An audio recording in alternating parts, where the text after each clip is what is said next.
Hey everybody, it's time for the second sketch of the year. Yay. I'm just going to get this set up real quick. Okay, so a couple reminders before you get started. Make sure you know that you can pause at any time. Get your materials, you can rewind if you need to, but also remember to pace yourself. Keep an eye on the clock so that you're not spending forever refining any one little area and not finishing the sketch. That's just for your own advantage. I don't mind if you guys spend 3 hours on it, but I don't think you all want to. So we are continuing to work with graphite again this week. So these pencils, the silver pencils here, let me see. Oop. Okay, so you'll want to have an eraser handy. Maybe you'll want a ruler. You don't need one though. So then the sketch we're doing this week is a form using graphite. So last week we did all these, exact form shapes, so spheres, cones, cylinders. This week we're doing more of a still life where it's, in quotes, a rock, some sort of irregular form. So the focus is to create specific defined values that are consistent with each in a little area. So a consistent light gray, consistent medium, consistent dark. So you're getting a little more practice with control. This might be easier for you than the blending that you were doing last time, so I hope so. And you don't have to worry about your rock coming out looking exactly like mine. So I would try to just observe carefully and follow along with what I do, but if everything's a little bit off, that's okay. That's the good thing about doing still lives like this, where it could really take any shape. So make sure you guys fill the page. So I have this zoomed in so it's filling up pretty much my whole page. Don't make this teeny tiny. Part of how you're graded is by filling the space of the paper.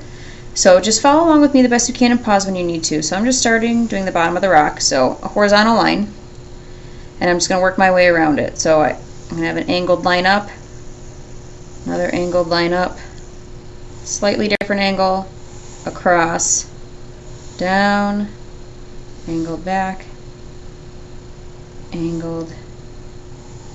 Okay, so it looks pretty funky right now. It doesn't look like much. But now we're going to divide this into different shapes.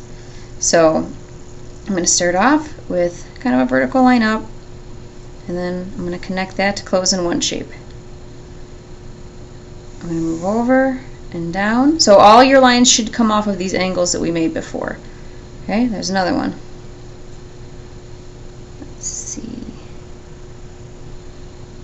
I have this one come up even higher.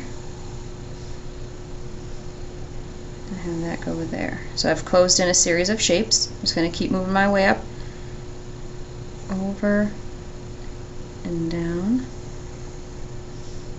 Okay. Over and down. Connect there. Connect there. So again, this does not look like anything phenomenal. Sort of looks kind of like a weird, like actual diamond, like a three-dimensional diamond shape, sort of, like a ring. But these can all differ, and that's okay. All right. We're also going to give this little diamond guy a place to sit. So somewhere kind of throughout the space here, you're just going to draw a line for the edge of the table that this is sitting on. And again, you can use a ruler. You don't have to. That's not the emphasis here. You can always go through and fix all that stuff later. So again, whenever you're working with a form, you want to define a light source. So you can copy mine. If you feel more advanced, you can decide to put your light source somewhere else to test yourself. But I always like to have mine sort of, I'm drawing this on here just for your benefit. I'm not actually going to leave it in there. But if that's where my sun is, or my light source, if it's actually up here, it's going to hit the top and the left sides the most. That means my right sides will be the darkest. I think it's easier when I do things like this to start with my darks, work my way down. I actually decided I wanted to edit this a little bit, so I wanted to give a little more of a distinction between these two sides. So that's something you can always do when needed. Don't be afraid to edit your mistakes or to refine things, as long as you're not spending too much time going overboard with it for a sketch. For big projects, yes, you should spend a lot of time on them. Okay, so there is that. Okay, so the furthest most side from the light is right here, so this is going to be kind of as dark as I can get. Okay, so you can press as hard as you can. If you're not comfortable going super dark right away, then start lighter and just add layers of it to make it darker. Okay. Take your time here. Another way I grade your sketches is neatness, so staying inside the lines when you need to stay inside the lines. If you go outside, that's fine, you don't need to start over, but try to erase your mistakes the best you can. Okay, so I'm going to move to this guy. It's going to be slightly lighter. So I don't want to get too dark, so I'm going to go what I think is maybe a little bit lighter than I thought. I'm not changing directions too often. The one time you can get away with changing directions a lot is when you're going super dark, because you're going so dark that you usually don't see any streaks in the end. But the lighter you go, the more you have to be aware of which direction you're coloring so you don't end up with streaks.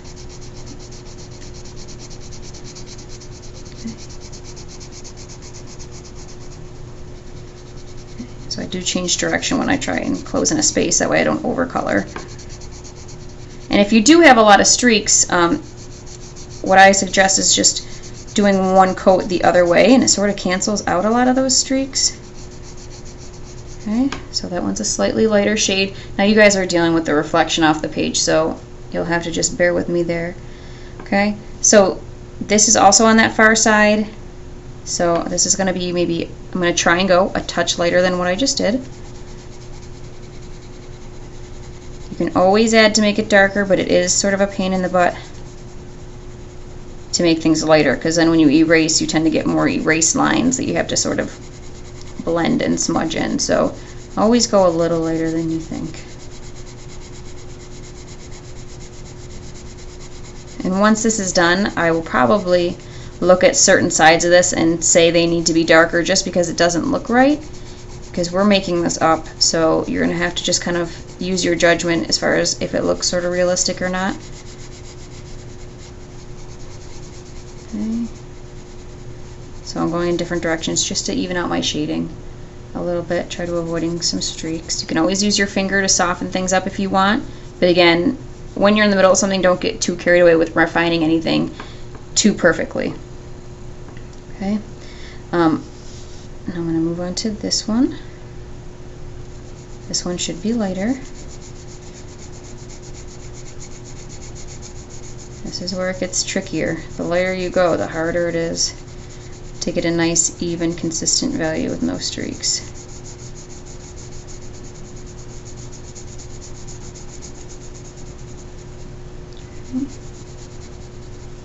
Alright.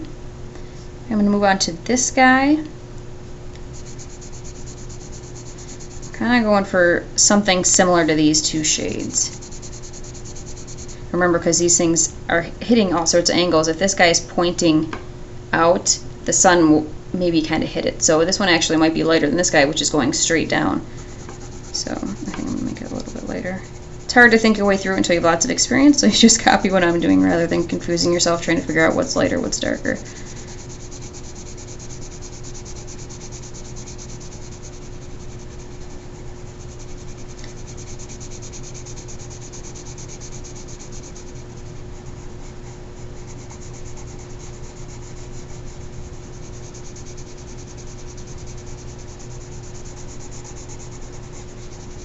Okay.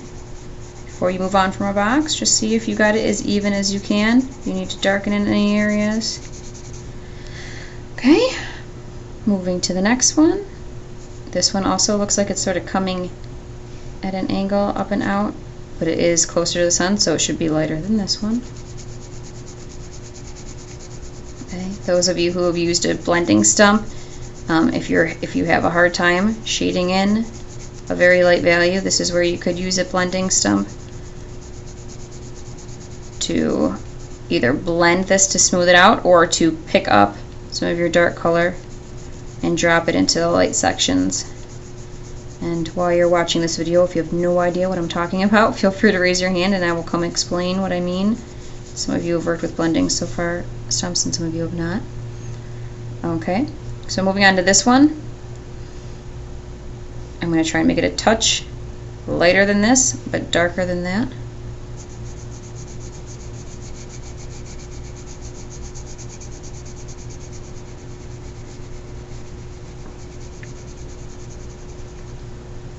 Alright, now we're on to our highlighted sides, the two sides closest to the sun. We're still going to do some shading in there, as lightly as we can for now. Typically if you leave something white, it tends to look like it's unfinished. So you don't want to leave many areas just straight up empty. Even if you're just putting a little shading around the edges just to show that you saw it, you didn't leave it there. Okay, so there's my little rock. And again, this shiny part here. I don't know if I can lift this up. There we go. So that's more what it looks like. Okay, but right now it still doesn't look too convincing. It looks a little three-dimensional. So a couple things to help make this look more finished. We're going to add the cast shadow. That's the shadow on the ground made by this rock. So underneath this rock, there's going to be a little area where you can sort of see where it sits on the table. It's going to be super dark. So I am adding in a line to show that that's sitting there. Okay, and then off of this, we're sort of just adding in, you know, sort of the shape. It's sort of like an ovally shaped rock coming out. Shadows should always be shaded side to side, so even though it's kind of a pain in the butt sometimes, along the edge it's okay to go along there. But you want it to look like it's something that's laying on the table, not standing up off the table. So side to side is the best way to get that look. And as you move away from the object, you can slowly lighten up your touch. That shadow can start to fade away. And this all will vary depending on what kind of light you actually have. If your light's really uptight close to the object, your shadow will be sharper. And the further away your light source is, it'll be fuzzier and lighter, and the shape will be a little more distorted. So you can sort of customize that depending on what kind of look you get. But for now, again, if you're not sure how to come up with things on your own, just copy what I'm doing.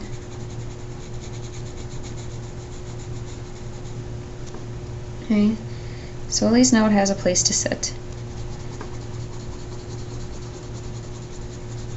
Just going through and refining a little bit. Again, you can use your finger if you want.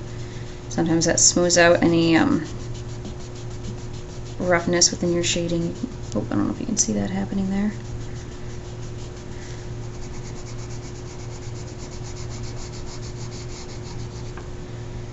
Okay.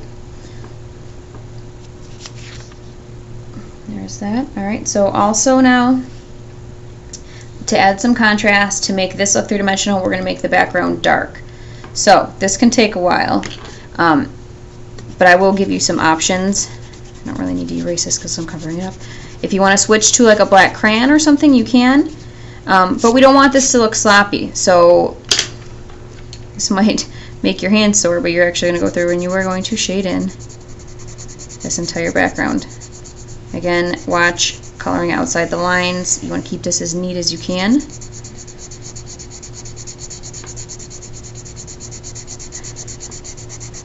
And what you can do is, if you don't want to press super hard in filling in this is a big space. Hopefully you made your shape big enough that you don't have a ton of leftover empty space. But even I think I made mine a little too small.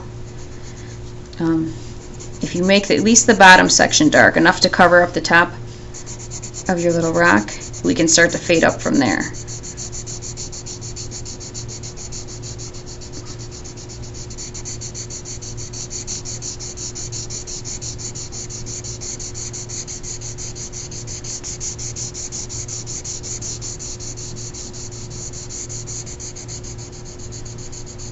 Okay, so I'm even going to start fading out here a little bit. That's the good thing about sketches, is you can take a little bit of artistic liberty and sort of have the drawing fade out. As long as you do it with intention and you're not just being lazy and just stopping, you can make things like that actually look really neat.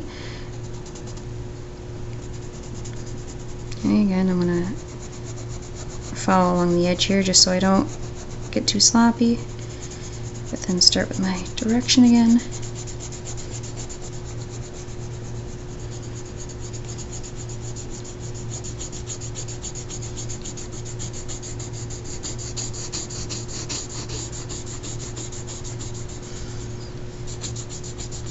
Trying to hold my arm so you can still see, but you get the idea.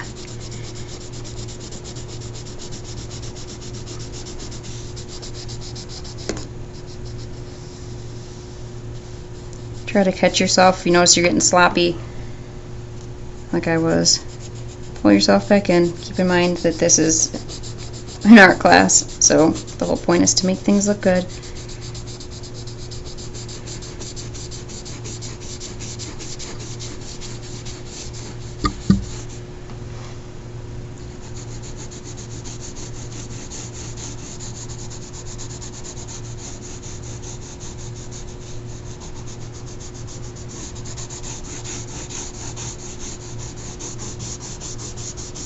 my pencil's starting to wear out, and I did not think to grab a sharpener to bring into my office with me.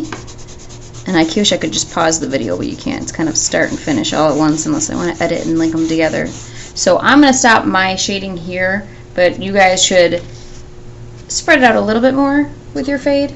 Let's see if I can get this up a little more. Okay, because this is kind of, it stops kind of abruptly. It doesn't look very nice. But I do want to show you the last thing before I completely run out of pencil lead. Now we can take some liberties with this. So I think it's a little too flat within here. So I think I am going to darken up some of these sections a little more. Because I think the left side is a little too light. And what you can do is if you're having a hard time, like once you darken things, if certain areas you're losing sort of the dividing line, which you don't have to have an outline between each of these sections, but sometimes it does help show the edge of each section. Rocks, all the sides of a rock have little dips and dents in it. So you can start off certain areas and darken them up to sort of give it a little dent or divot if you want to define a certain edge a little more. If you have two sides that are sort of fading into each other a little bit.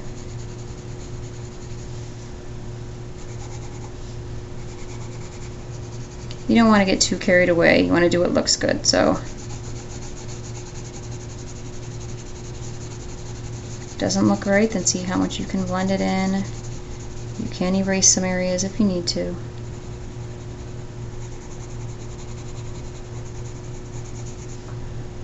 But little touches to make it look, and again, that shine is driving me nuts. Somewhat three-dimensional.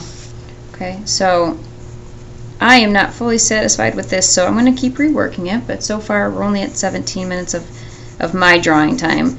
So if I were a student, that means I got about 10 to 13 more minutes of refining this, and there's lots of things I can do to refine this. I can finish shading in my background.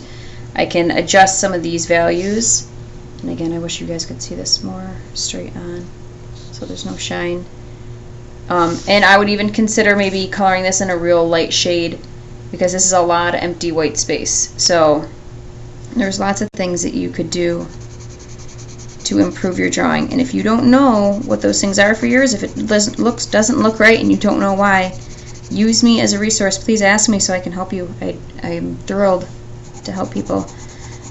You can always come down office hours. But for now, since I'm running out of pencil lead and you've got the gist of it, I hope, you're going to keep working on yours, refining it until it looks right. Okay, and then make sure that you hand this in to me by Friday, either in person by giving me your sketchbook or taking a picture and uploading it to Schoology. Either one is fine with me. Thank you for watching. Good luck.